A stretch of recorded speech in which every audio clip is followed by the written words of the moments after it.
Alrighty, let's get going. Christine, do you want to join me on the video on the talking, the talking technology?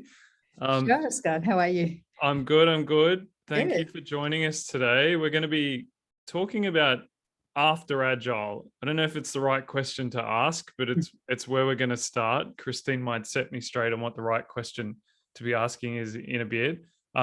Thanks for joining us, everyone. Please feel free to jump into the chat, ask questions as we go. It's as much a discussion.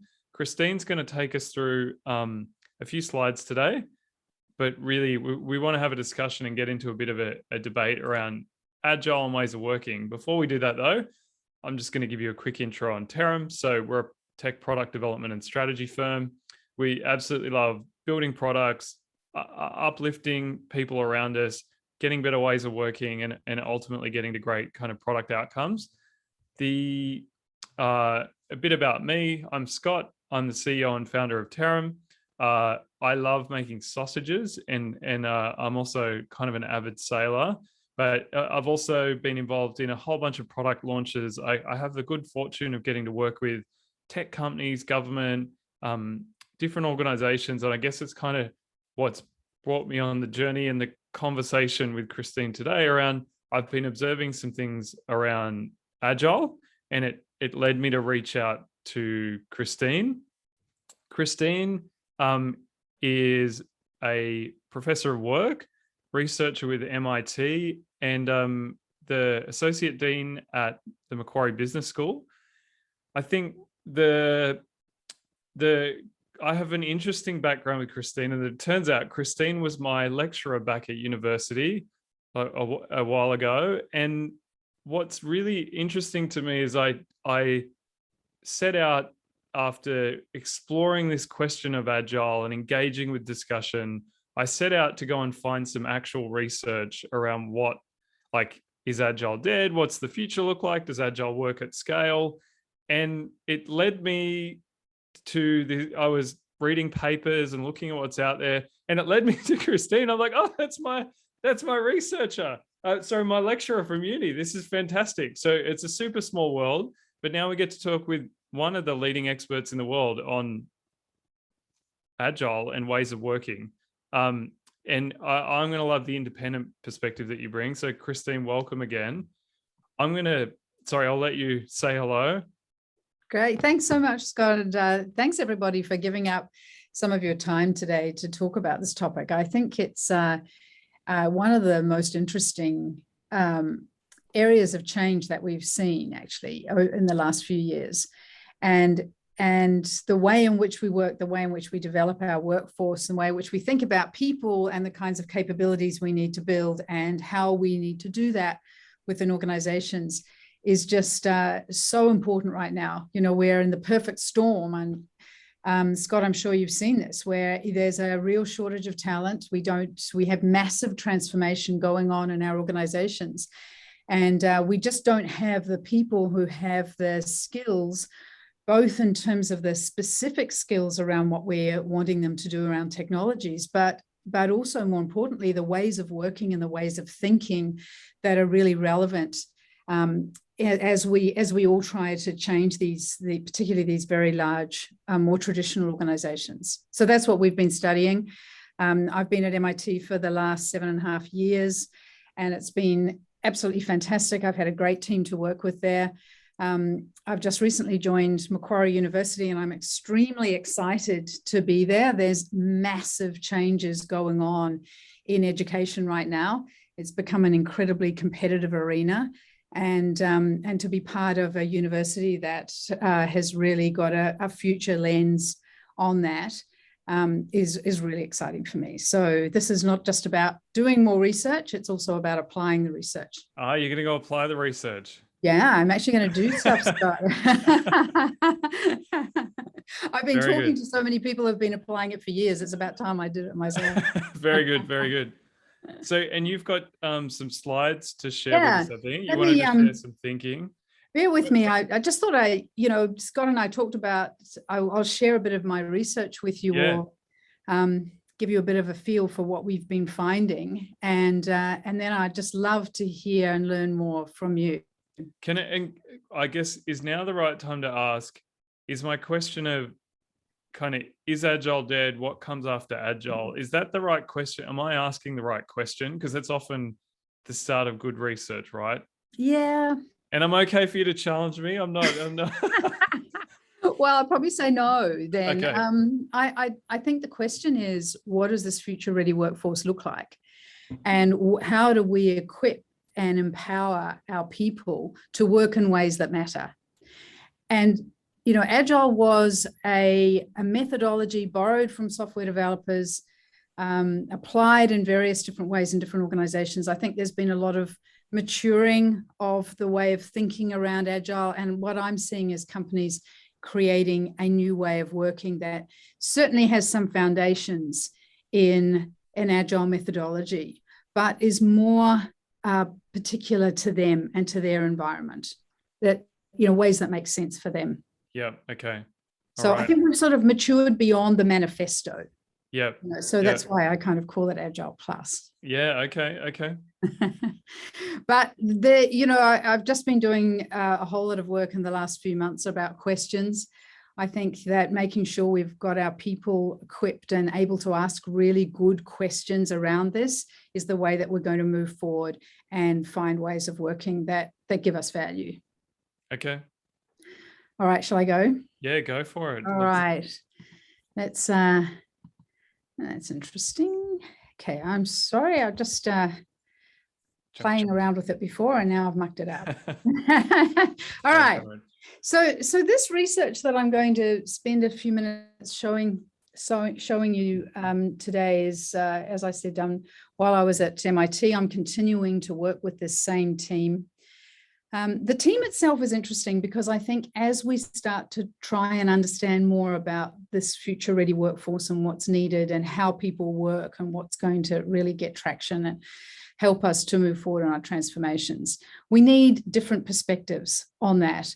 And so you'll see Stephanie Werner is here. Stephanie has done a huge amount of work with Peter Weil. They've published a number of books together and have got a new one coming out, which is really about the future ready environment, the future ready firm.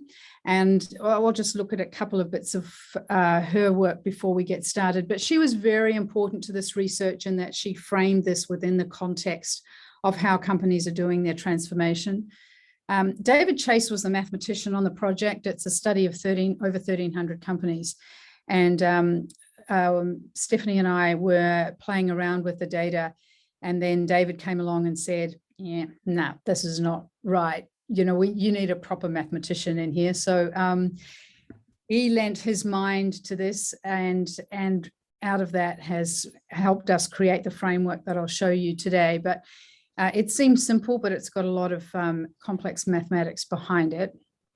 Cynthia Beath really added value here because Cynthia for a very long time has been studying architecture. And so how do you design companies for digital? She wrote a great book with Jeannie Ross that was published a couple of years ago on that topic, Design for Digital. And that was very helpful to us because we found that the digitization of work and how companies deliver those digital capabilities was incredibly important to their ability to create these future-ready workforces. So we're very grateful for her help. And Ankita Devasio was an undergraduate student who just needed a job and turned out to be amazingly important to this study because she crunched more data than she ever thought she was ever going to have to crunch, and also lent some of her ideas and insights to this along the way. So I'm very grateful to all of these people for this work that you're going to see.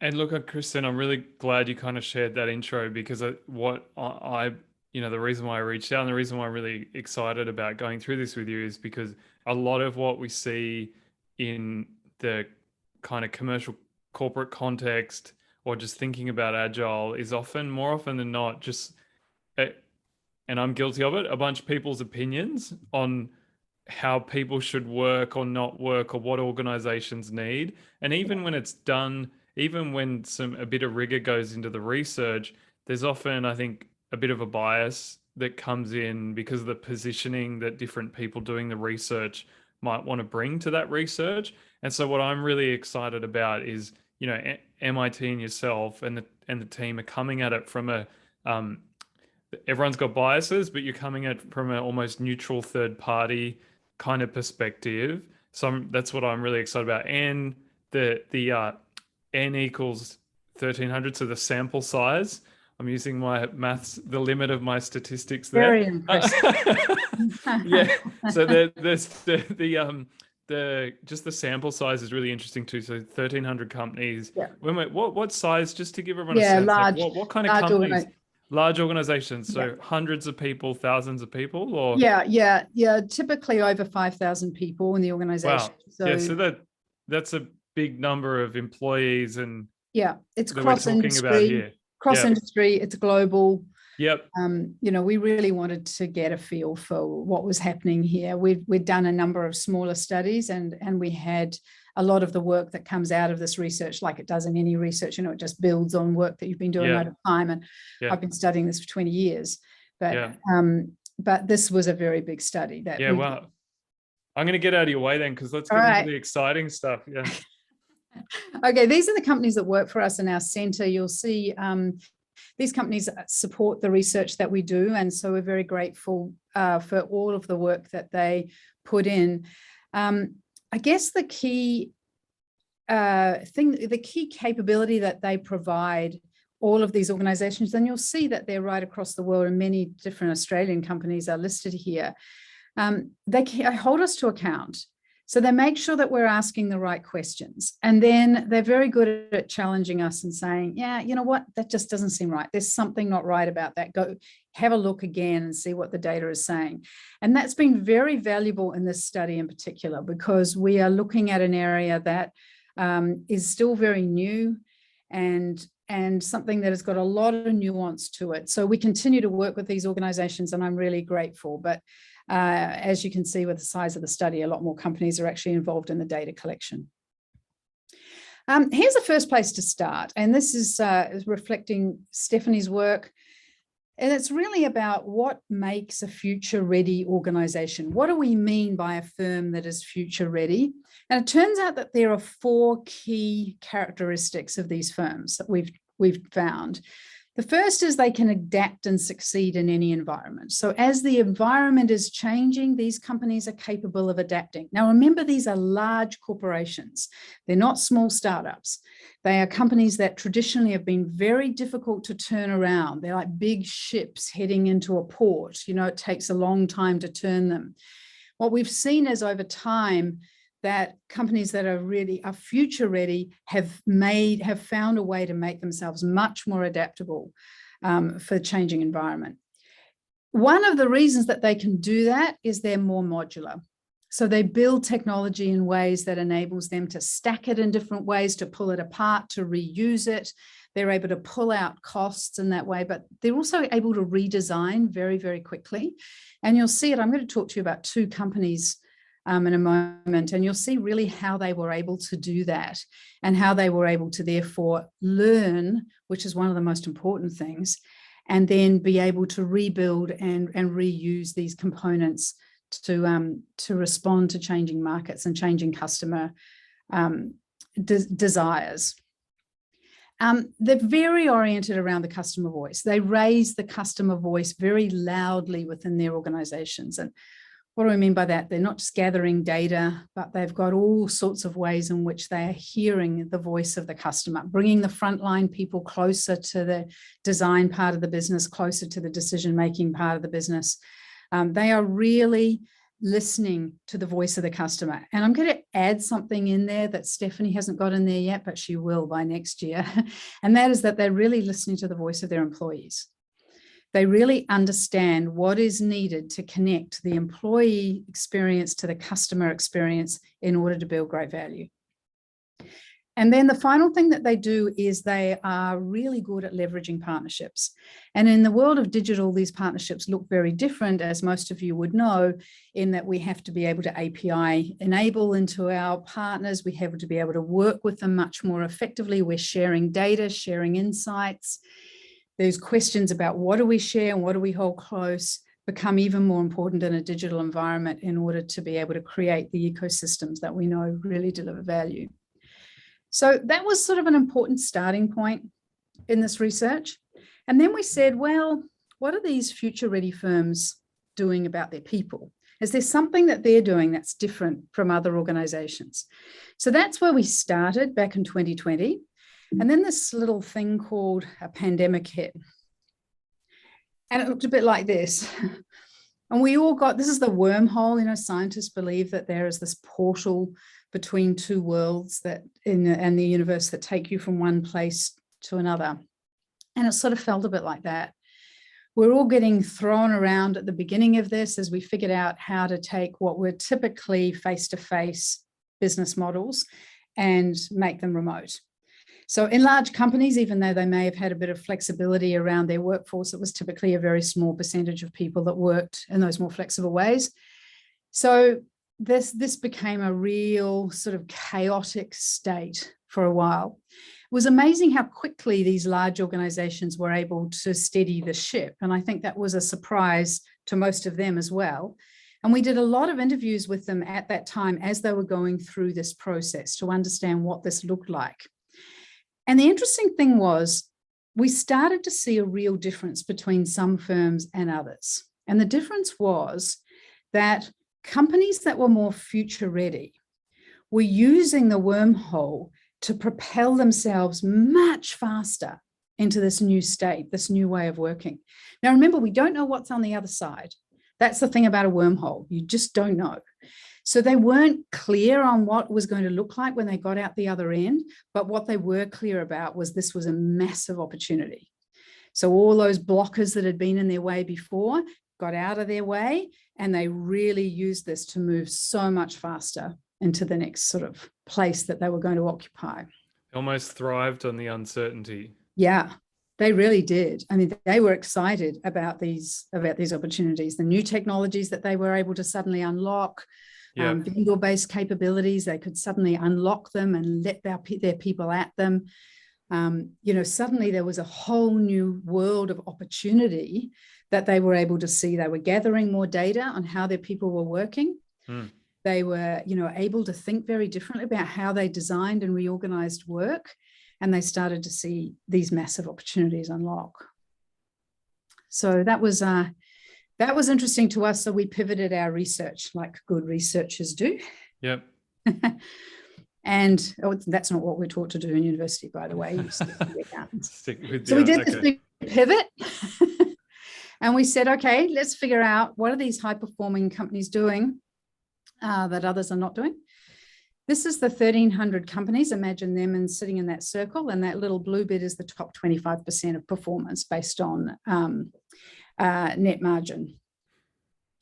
And we said, okay, well, is there something that they're doing differently?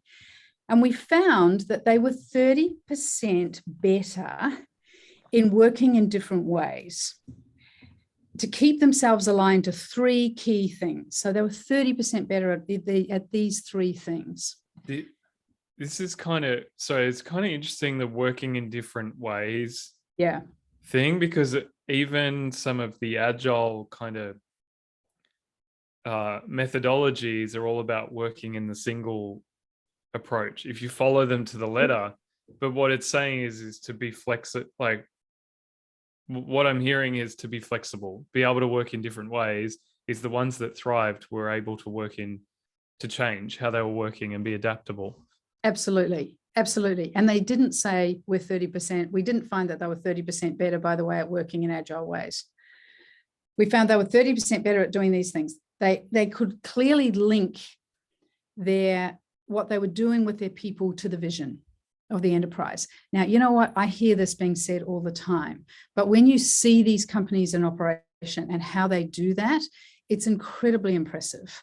So I'm going to show you two companies, CarMax and DBS, both of whom are experts at doing this. They use internal branding that connects their people to where they're trying to get to as an organization, so that everybody knows, you know, that this is the kind of person you have to be successful in this company. And this is how, these are the kinds of decisions we're making because they're linked to the place we vision. Yeah. Yeah. And they talk about that vision all the time. The second thing is they're constantly focused on customer needs. So, and this doesn't mean that they just listen to the voice of the customer and do all sorts of surveys and pulses and all of that kind of thing. But the customer sits at the center of every single thing that they do. So a lot of people say this, Kristine. Yeah. What does it really mean to you? I hear this like probably every kind of meeting you're in. You hear that like everyone's like the customers at the no one walks in and says, "Oh, we don't care about the customer." Yeah. Let's be honest. We all just want to achieve like the project we're interested in. No one kind of says that. But what does this mean to you? Like, what does good look like here? Well, I think one of the best that I've seen is CarMax, which is a used car company. I'm going to show you them in a second, but they refer to their technology as either it falls into one of two camps. It's either customer facing, which is providing customers with new capabilities to do business with them, or it's customer enabling. And by customer enabling, they mean it's employee facing. It helps their employees deliver more value to the customer. Okay. And that's really interesting because it means that everything you do is either enabling the customer or it's at the front of it's giving the customer capabilities to draw into you. So it's either drawing into you or going out to the customer. Okay. But they are obsessive about that, and they measure everything around the customer and what the customer is doing. And then finally, decisions based on data. Again, we hear this a lot, but enabling data to be where it needs to be, when it needs to be, to give real-time information and to actually be able to inform things that add value rather than just being the data in and of itself. These companies are so much better at doing that.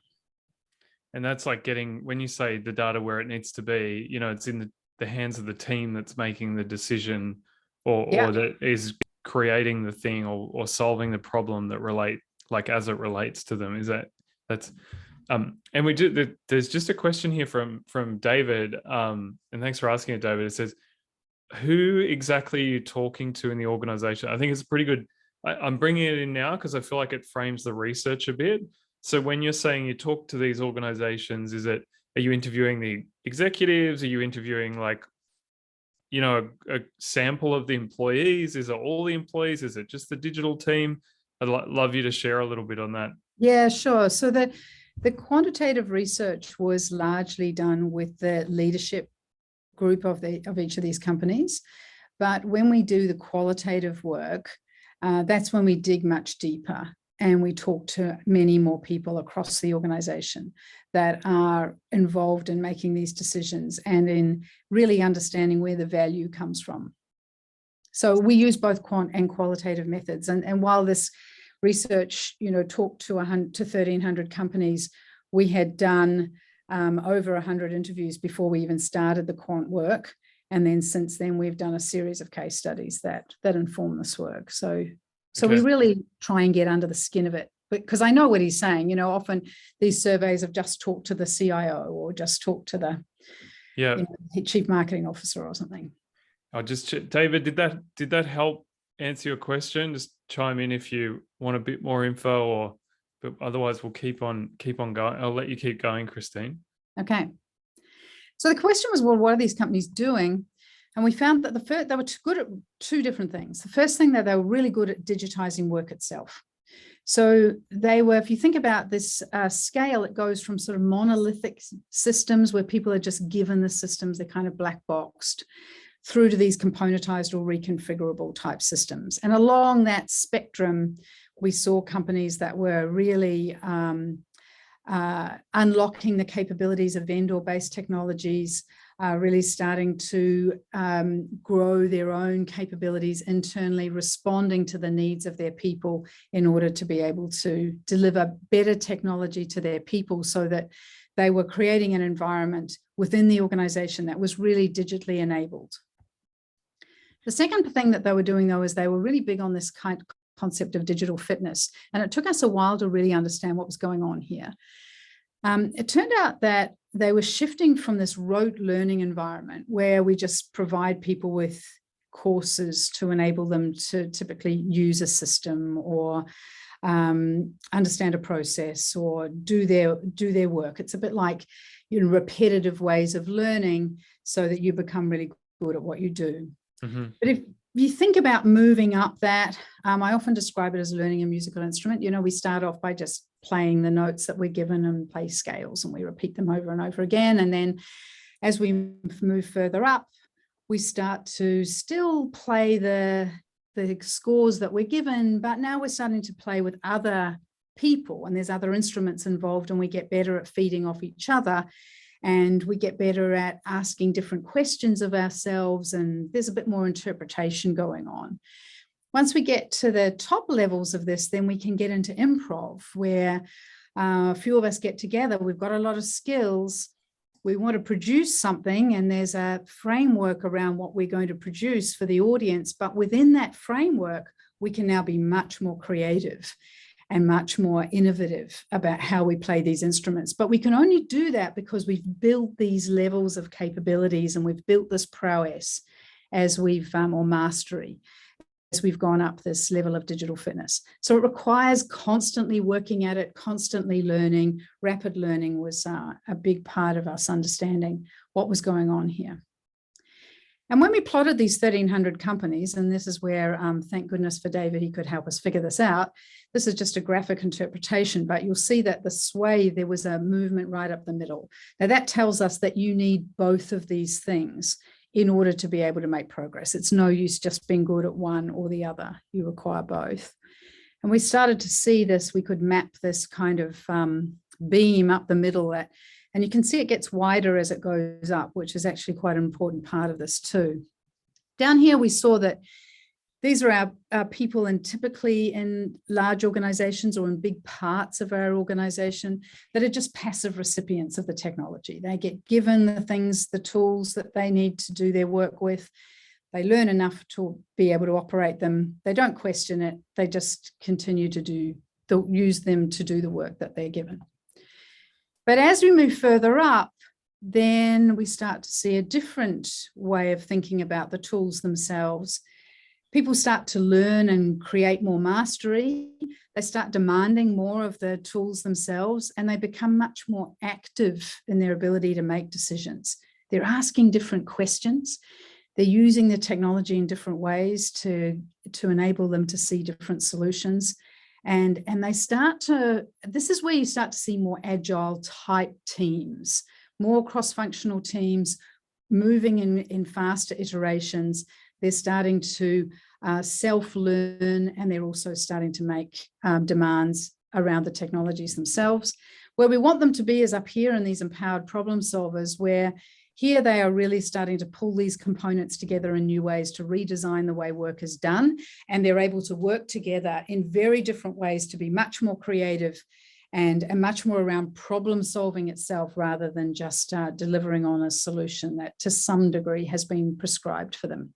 And just to, on this kind of the beam through the middle,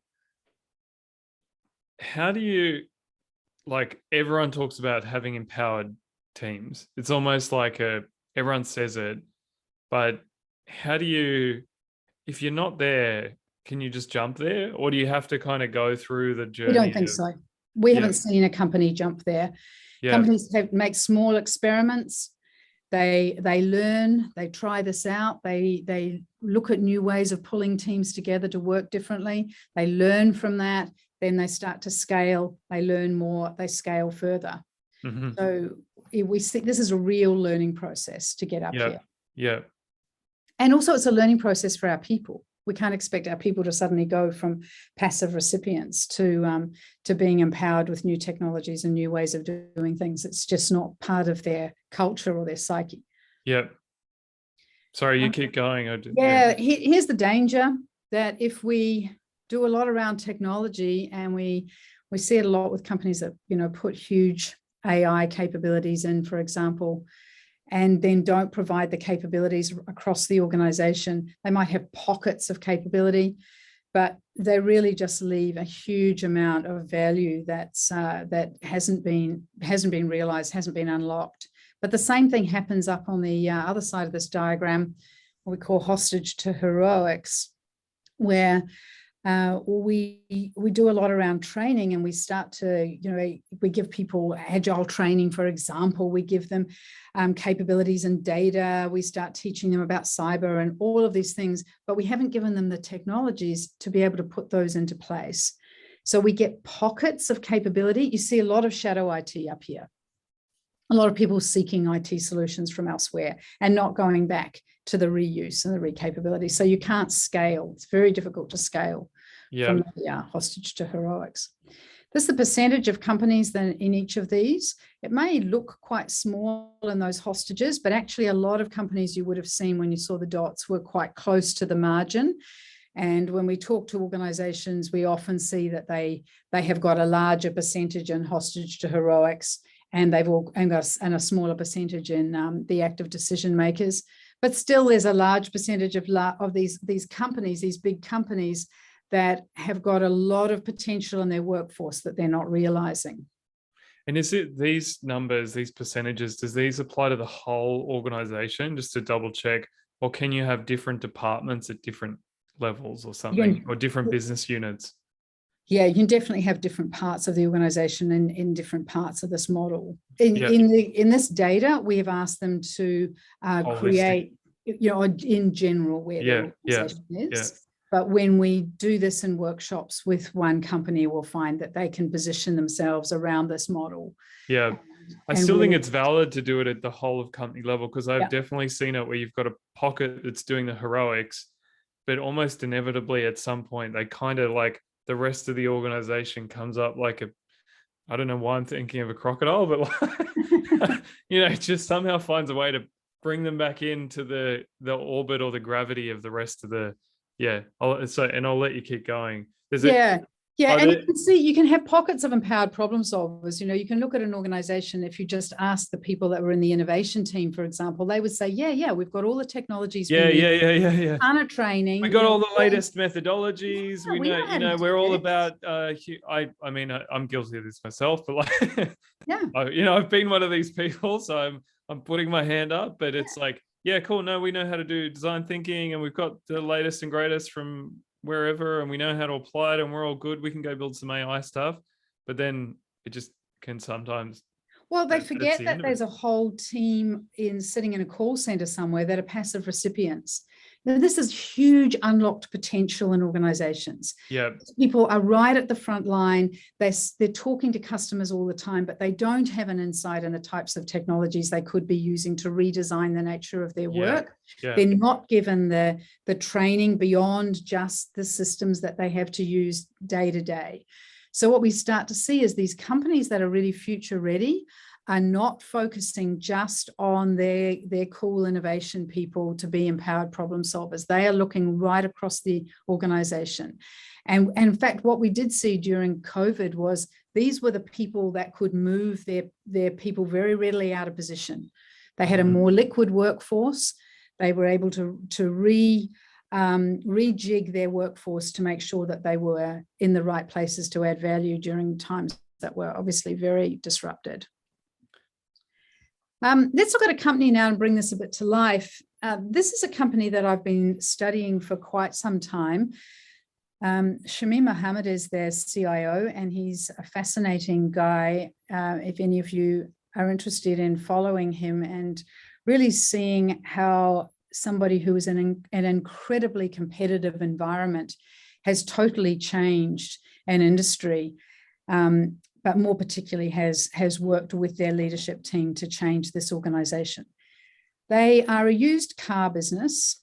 And as you know, used cars are typically, can be a fairly dodgy business with people. I've got to say, I love this example for that exact, these kinds of exact reasons. It's not your typical like bank adopts Agile. I know you've got one of those coming, but it's but it's like, no, really competitive, traditional kind of low margin business. Sorry, keep going. I find it a fascinating. Low margin, typically face to face, and and really not thinking very much about the customer at all, just focused on volume and flipping over volumes of cars.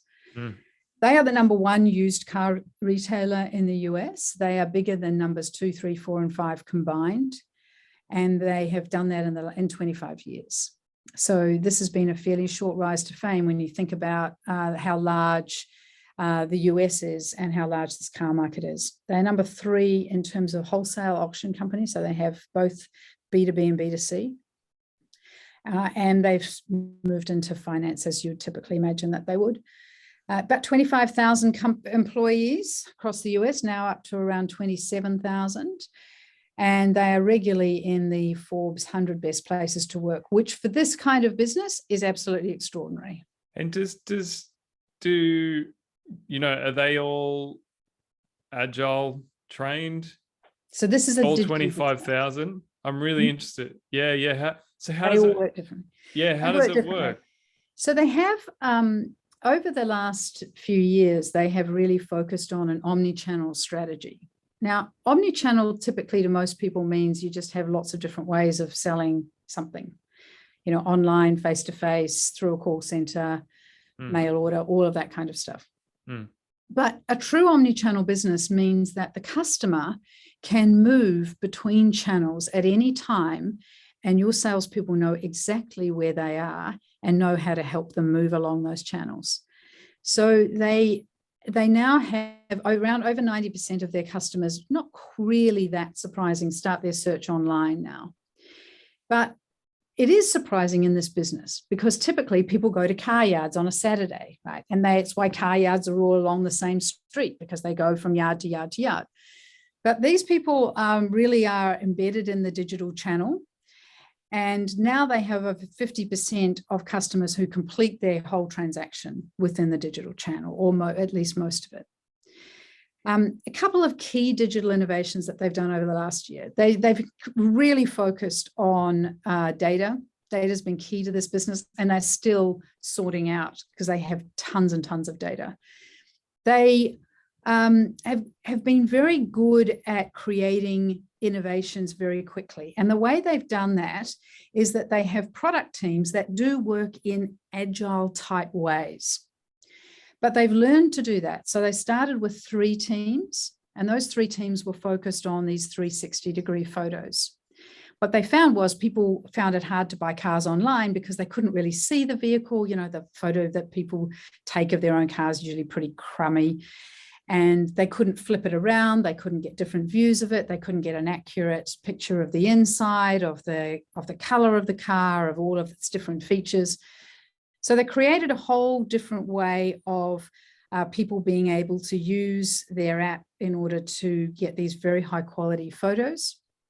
And then they added another capability, which was QR codes, which enable people to not only see the car, but then to get a whole lot more information about it and find out exactly where that car was situated. If it had sold, they could see that. They could hook onto it. They could see that it sold, and they could see another one that was similar, was in a different car yard. So this has enabled their people to really become quite integrated into their business. Or their customers rather, to become quite integrated and self-serving within these digital channels.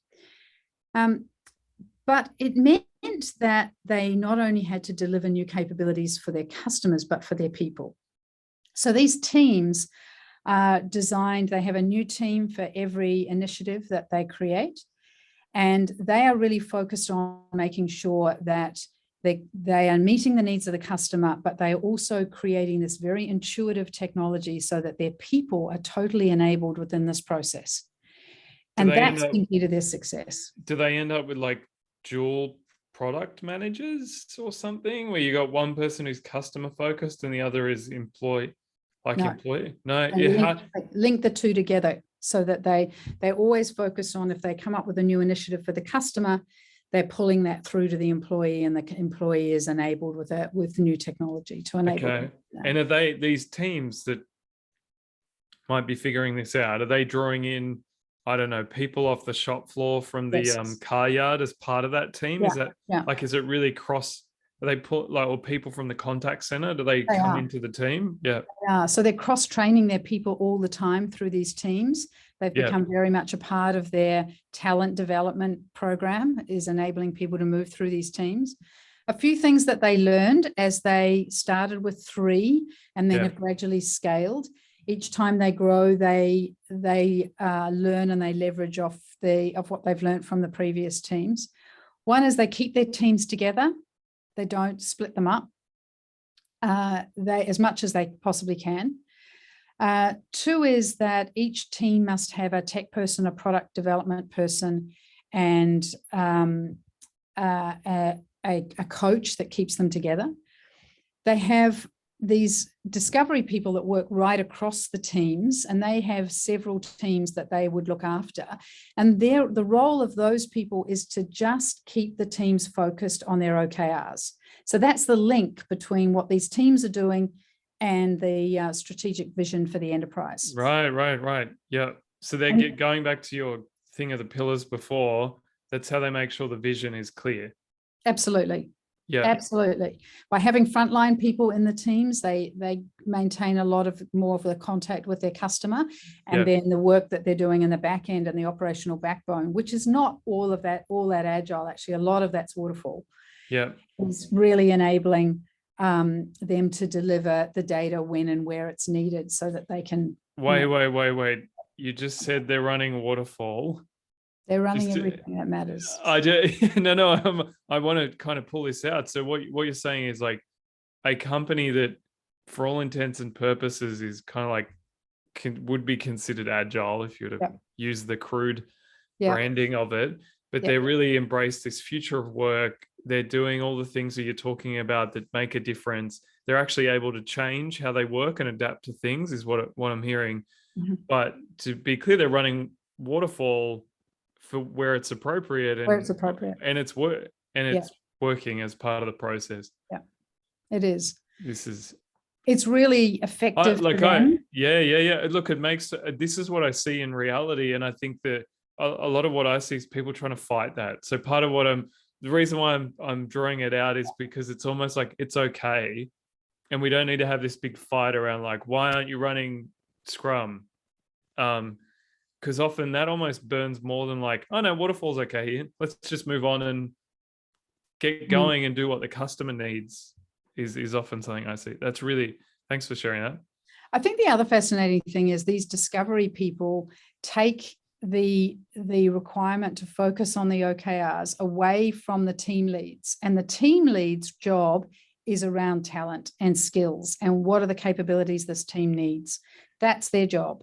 They spend 30 to 40% of their time just making sure that they've got the growth and the talent, they've got the right mindset, they've got the right capabilities in there, and that teams get what they need. So that's really interesting, again, just to pick up on that one. And then I'm also conscious, there's another slide that we want to get to, but just to pick up on that one. So these people, they're not, what I often see is that the team lead is actually like nose to the grind, helping the team hit the goals that they've got to hit and the objectives and the outcomes. And it's almost not even outcomes, it's just like the requirements that they've got to hit that have been handed down to them from above as, we need an X, so go get us an X. And what you're saying is, well, no, actually the team leads in this organization are spending time making sure the team's the right team and the dynamics are right. Is that these team leaders are the custodians of the future ready workforce. Yeah, they are the ones that are thinking about, have we got the right technology designed in the right way for these teams? Are they able to get the visual onto it to use the components effectively? Do they have the right skills and development? And how do we get that for them? Is it, do we hold classes? Is it peer-to-peer learning? What is the way in which we can best educate these teams? So they are really the ones that are doing a lot of the talent development in this organization. Yeah. Now there's one, just because there's a question from Charlie. Charlie asks, it's a really good question. Your research, did you look at, in the case study and everything, did you look at team size? Like, is team size an important factor here with this organization or other ones? We did, and I'm just trying to remember exactly how big these teams are. They're reasonably small, actually. Okay. I mean, Like they're 10 less people, than, just they're roughly, less, like, was it, yeah, if you around that like size. 5, 10, we're not talking 30 or No, something. Yeah. no. Yeah. And they Okay. the interesting thing was they learned to keep them together. So originally they used to move them around because they thought sharing the talent across the teams was a good idea. Yeah. But then they realized that they weren't getting the same value once they started to do that. So they keep them together and move them to a different problem. Yeah. It's the same. Okay. Really Well, interesting. once they make them continually responsible for the same problem, actually, because they're iterating around and improving the capabilities. Yep. You know, so they stay around the same product. And there's another great question on this one, which is from David, is are they self-organizing? And I'm might be putting words in your mouth here, David, but I'm going to kind of paraphrase or like expand on a bit, which is, are they sitting there saying, well, these are the tool sets that we're going to use. This is the methodology that we're going to use. This is how we're going to solve the problem. These are the ways we're going to think about it, and the methodology we might, is that what they're just free to kind of do that? They're not, no one's sitting there saying, hey, you've got to use scaled agile framework, or you've got to use, I don't know, we'll pick some other, you must use double diamond for your process. No, so very good point, David. They are self-organizing. They do tend to work in an agile type way, and that they've got some of the principles, and that they have a stand up every week, and sharing some practices. Some of those practices are required, but within that, they just have to get the job done. And the job done is just meeting these OKRs in whatever form that might look like. And they're very creative and very innovative. Meeting the result. So just for OKR, for those in what I take that as is meeting the objective and the result. The key results. The outcomes that they're going for, not kind of like, outcome over output is what I'm kind of hearing. Now, Kristine, we've got 10 minutes, and I really want to make sure, like, because it's so interesting, we're going different ways. Get to the final data. I want to make sure that we get to, could we quickly talk about Agile in audit? Because I found that interesting, because it wasn't a digital team, and often we talk about digital teams. Maybe we can do like a minute on this, and then the data. Okay, this is a great. David said, apologies, but this sounds too far from command and control. I'm not sure if it's a joke, but a long way from command and control. Yeah, a long way. Yeah. Very test and learn. Interestingly, one of the things that we found, and this is DBS Bank, that a number of you would be very familiar with all of these companies, as they move to these more test and learn type methodologies, one of the things that they're not very good at is hypothesizing. So they can they can create the testing environment that enables them to bring in data and keep tweaking it and pivoting, or whatever words you want to use to describe that. But the problem is, if you're not good at hypothesizing, then actually you've lost the anchor right from the beginning. Right. Why is that? Well, because you don't know what you're testing. You have to hypothesize what it is that the customer needs, or what it is that is going to add value within the organization. You have to hypothesize that first and be quite clear about that hypothesis. And then you go out and test it. Now, you may go back and change your hypothesis again. Yeah. But if you don't have that anchor, then it's actually very difficult to move these processes along quickly and make really good quality decisions. And is it that they're just jumping to a conclusion?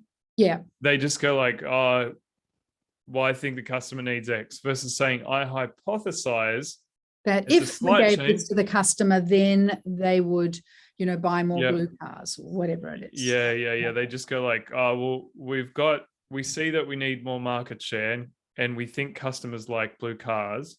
Yeah. So we'll go and find a way of buying new blue cars. Yeah. Versus, well, actually, our hypothesis is that customers may need new cars. Yeah. Okay. Yeah. And this is a great example of that, actually. DBS had, this is an internal audit department. I'm just going to tell you the story very quickly. I spent time here, and it's just unbelievably fabulous.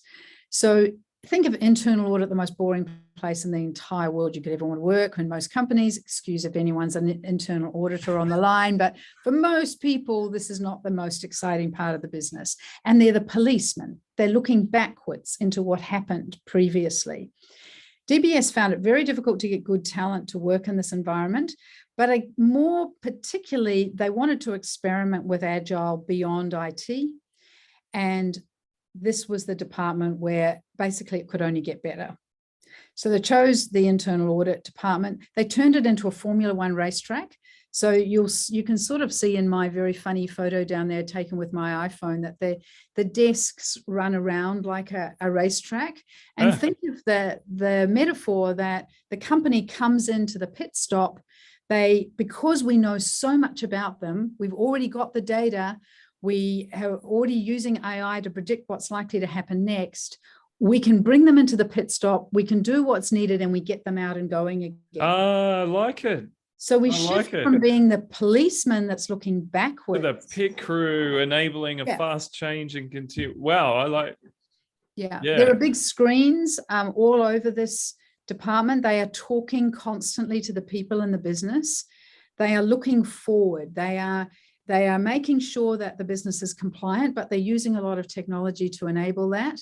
And then they're using these more agile type teams to be constantly iterating with the business to help them move forward and to help them meet their criteria for audit, but also be able to predict where they're likely to have problems going forward. And they've changed the framing to one of enablement and speed versus policemen and yeah. Now I am conscious of time, and I really do want to get to. Is that okay if we? Yeah, absolutely. So this is a great study on how you move this out of IT, this new way of working, into the business. Yeah. From here, they've learned, they've gathered data, and they've now they're starting to roll it out in other parts of their business. Here's what happens if we're able to build this future-ready workforce. And I've got to say that audit department is a great example of how you ensure that you're providing both the digitization of work and the digital fitness to create a workforce that's much more enabled and able to solve complex problems. We know there are three key things that really predict success in a digital world. One of them is the percentage of revenue from innovation, then from cross-selling, and then your ability to monetize data, meaning wrapping data around existing products and services to give customers new capabilities.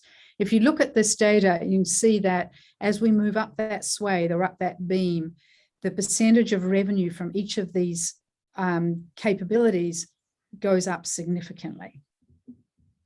Same thing with customer experience, also goes up in percentage points. This is based on NPS. And where the rubber hits the road, you can see that the revenue growth and the net margin. So not only are these activities enabling us to be able to create new revenue streams for the organization, but we're doing it at a lower cost because we're able to reuse these components in order to redesign the way in which work is being done. Here you go, Kristine. Yeah, no. Well, just to help us unpack this a bit, what we were talking about a bit earlier before the public call was, I think you were saying, there's almost no benefit, in fact, almost detriment to just putting technology in. You might as well not go put in the new AI system. It's not worth it. Like, just because you can see from the numbers here that if you're a hostage to technology and you don't have the other bits there, then your fantastic new whatever it is just actually going to have a detrimental impact. Yeah, it's really fascinating. This hostage to technology is really problematic. You're leaving a ton of value on the cutting room floor because your people aren't able to unlock that value. And to unlock it means they're able to see it, they're able to access it, they're able to use that technology to design work in ways that add value. They know how to do that. But if we don't give them the capabilities to be able to use those components, then the components will just sit there without being able to realize any capability or value at all. Yeah. But if you look at hostage to heroics, then it gets really interesting because you do see significant uplift as people move up that digital fitness axis. And we saw that during COVID, a lot of companies enabling their people through self-directed learning to really increase their skills while they were working from home. So, and this is a very alluring place to play, because you could be forgiven for thinking that you were actually doing the right thing in just enabling new capabilities within your people. But if you're not at the same time building the work technology that enables them to realize those capabilities, you'll get isolated pockets, which is what's reflected in this data. You won't be able to scale, and the value that you're building will just level out, is what we're seeing. But it could be a good place to start, as long as you realize that you have to do both. There's a question here from Nicro, which is, what could you please explain the customer experience percentage? What does it mean? Is that customer satisfaction? Yeah, good question. No, very good question. And in racing, I forgot to do that. So customer experience is based on NPS. So at 50%, you are the same as your competitors. At 71%, you're 21 percentage points above your competitors. Okay. So you're really leveraging the innovation, cross-selling and monetization to deliver much better customer service and customer value. What's really interesting from what I'm kind of taking from this is you really want to go incremental lockstep from where you are. Trying to do some big bang leaps is just, the data says the results aren't there. Yeah. And you're just going to burn money effectively. It's a really, really interesting. And that incremental approach, like the iterative one, inch it forward, is sometimes hard to stomach for people. It's easier to go sign off on a program to install some AI and revolutionize the contact center, for just to pick an example, because we've mentioned it a few times, than it is to go, well, actually, no, I've just got to put in some 101 systems or some 102 systems and bring my people along a bit in terms of their ways of working. Why do organizations, you think, not end up taking that path? Well, I think a big part of this is leadership. So if you think about it, the digitization of work, that leadership is often held within the IT department, and the digital fitness, which is the learning and development, sits within HR or an L&D department. And those two people aren't necessarily good bedfellows. So the question is, who should manage this? Who should lead it? And you can see in CarMax that they're using the people that are right in these teams to drive this capability across the organization. But every company's got a different way of thinking about this, but there is a real connection required. DBS have a CTO who is particularly connected to the capabilities and the learning and development side of their people. So, he's been able to pull those two things together and manage the tension. There should be a healthy tension between the two. Yeah. Okay. Yeah. But it's the meeting point between the technologists and the people. Yeah. And they're not always, I know what you mean. They're not always naturally compatible. They don't really hang out at parties usually. Oh, really? Okay. I'd love to open up to some Q&A. There's a couple of questions. There's one that we could pick up on while we wait for. So everyone, please put up if you've got questions for Kristine, please put them up. We'd love to hear them. And we'll wrap up pretty soon. I'm just trying to, we wrap up in about, have you got 5 minutes, Kristine, for a few questions, if there are any? There's one that's already there, which is, in the event that the stock market takes a tumble, do you think these companies that have stood out, are they going to maintain their agility, do you think, or their future readiness? Look at CarMax. So they got hit really hard by the pandemic at the beginning of 2020, and they had to lay off huge numbers of their people. Yeah, right. Yeah. But they have not moved from this position. And what has happened with them is that they were able to pivot really quickly. They delivered within 2 weeks. They got curbside delivery and DocuSign happening. Now they had to do that across multiple states, all with different regulations about selling used cars. So they're able to move very fast, and they have seen the benefits of that. So yes, recessions will come and they will go, and but certainly the companies that we see that are good at this really understand its value. And I guess because of the timing of your study, it literally looked at companies that were hit by a turn in the, not just the stock market, but the economy, like a severe turn in the economy. Absolutely. and worked through it. Yeah. Okay. That's really, it's a good question. It's a really interesting, because it is. And the reason it's a very good question is that we have typically seen that learning and development capabilities get hit the hardest. They're just going, yeah. That's what goes. Yeah. So, but these companies didn't. These were the ones in the wormhole, remember, that propelled themselves forward even faster. So I've got some questions that I kind of posed on LinkedIn beforehand. One was, what is the most compelling evidence that Agile works at scale? And does that, I know it's slightly off topic, but I was thinking, in coming into this, what are some questions we should ask Kristine? Yeah. Does it work at scale? Is probably the follow-up. Building a future-ready workforce delivers value at scale. Yeah. I'm not so convinced that they all have to be working. Well, I'm not convinced at all that they all have to be working in Agile ways. In Agile, yeah. They have to be working in ways that make sense.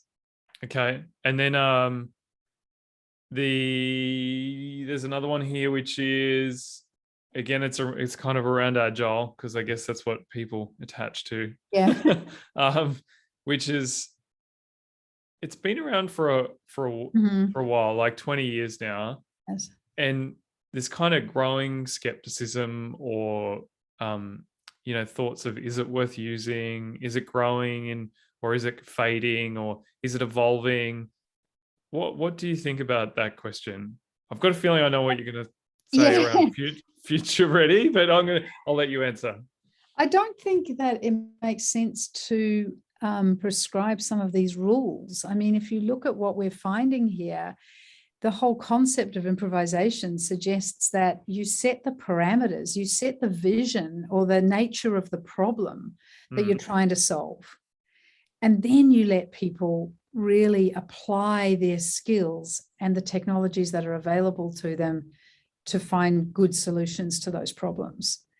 Now, that's not putting the manifesto first, and I think in the early days we saw a lot of the manifesto, the rules were put first, and then people were asked to work in that way.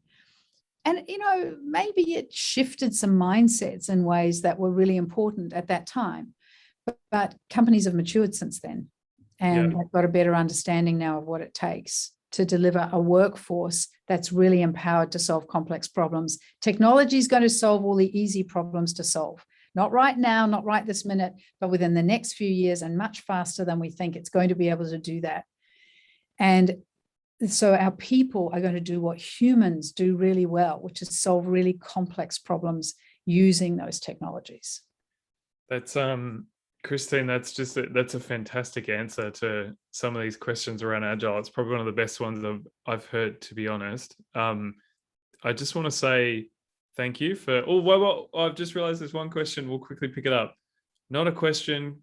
Couldn't help but notice books in the background. No question on the topic, but couldn't help but notice books. Can you recommend your favorite book? Doesn't have to be Agile. Just any. This is from Harry. This is an awesome question, Harry. I should ask this. Harry, I tell you what, in the promotion of Jeannie Ross's book, this is designed for digital. Yeah. And I've got to say, if there's one book that you should read if you are really into digital, this is an easy read. And it really helps you to understand these 5 building blocks around digital. I happen to have it sitting right next to me because I'm about to go into class in it. Wasn't planned, everyone, I've got to say. And it's not self-promotion. I didn't write it. I just love it. Yeah. That'll pass. Yeah. Okay. No, thank you. Look, I just want to say thank you so much for having us all and sharing your thoughts, especially for me, the data-driven approach to this whole question around ways of working was fantastic. So thanks so much, Kristine. Really, really appreciate it. And thanks everyone for joining us. We'll have some more emails going out around the other webinars we're doing with a few other CTOs around town, but stay tuned for other things around Agile, ways of working, digital. Thanks again, Kristine. That was fantastic. Thanks so much for having me, and good luck, everybody. This is not easy stuff, but we'll learn from each other as we go. And we'll get the book out to everyone in email. Bye. Bye.